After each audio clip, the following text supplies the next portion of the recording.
Pāris ir nobraucis. Un pēc 2 braucieniem kļūst skaidrs, kas nāk tālāk. Tagad mums nāk pirmā jaudas klase.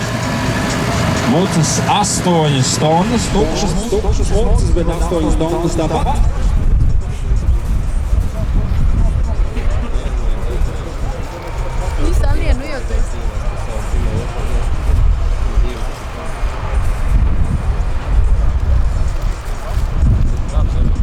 Šādā veidā ar labāko laiku mēs noskaidrosim, kas cīnīsies tālāk finālā. Un 15.30 skatuves sveiksim vislabākos kalnā braucējus, mucu un vezonu vilcējus.